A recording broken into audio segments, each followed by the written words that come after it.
बच्चों, आज हम अपने हृदय वाले चैप्टर में कल जहाँ तक आपको बताए थे उसके आगे कंटिन्यू करते हैं।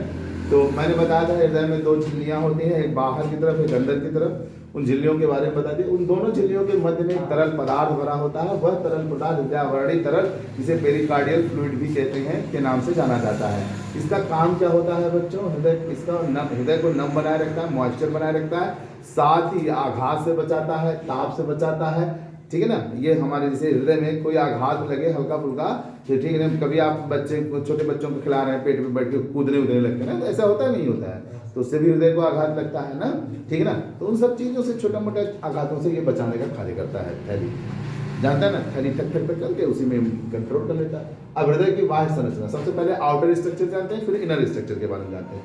तो बाह्य संरचना में हृदय आगे चौड़ा होता है, जिसे हम अलिंद कहते हैं, और नीचे की तरफ सक्वाकार होता है, जिसे हम लोग निलय कहते हैं। ठीक है ना। अलिंद को आर्टिकल्स, निलय को वेंट्रिकल्स कहते हैं। दोनों को एक खांच अलग करती है, अलिंद और निलय। अलिंद और निलय मतलब ऊपर वाला भाग अलिंद होता है, नीचे वाला भाग निलय। तो उसके बीच में खांच होती है। खांच मीन्स लकीर होती है, हल्की सी समझ में आती है, स्पष्ट नहीं होती, अंदर पूरा भाग बटा नहीं रहता, मतलब समझ में आता है। तो उस क्या कहते हैं, खांच को, जो दोनों अलिंद और निलय को अलग करता है, ठीक है, दोनों खांच अलग होते हैं, जिसे हम कोरोनरी सल्क्स कहते हैं। उस खांच को हम लोग क्या नाम देते हैं? कोरोनरी सल्क्स कहते हैं। अब आता है कि अलिंद भाग एक खड़ी खांच से बटा होता है। अब जब ऐसे बांट दिए, जैसे कुछ ऐसा मैं फिगर बना दे रहा हूँ, आप देख लीजिएगा, हमको बनाना नहीं आता है, अब ऐसे नॉर्मल ऐसे बना दे रहे हैं, ठीक है ना, समझ जाएगी। तो ये चौड़ा वाला भाग हो गया, ये अलिंद हो गया। क्या हो गया? अलिंद। और ये क्या हो गया? निलय। ये क्या हो गया? निलय।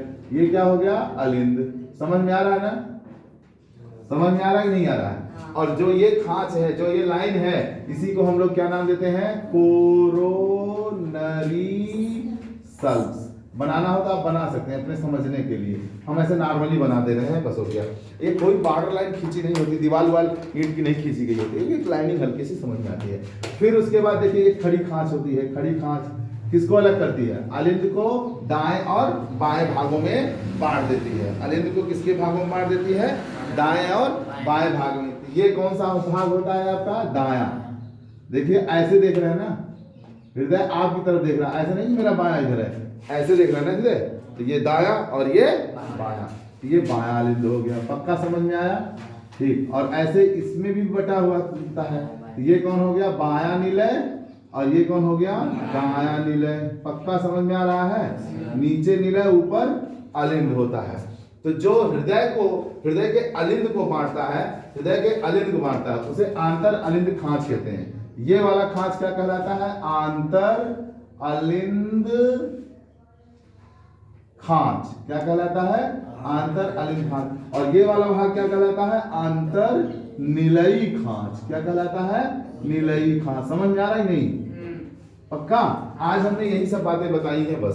तो इस तरह से अलिंद के दो भाग हो गए, दायां अलिंद बायां अलिंद, निलय के दो भाग, दायां निलय बायां निलय। और हृदय के कुल कितने चैम्बर हो गए, भाग कितने हो गए? 4 ना। समझ में आया?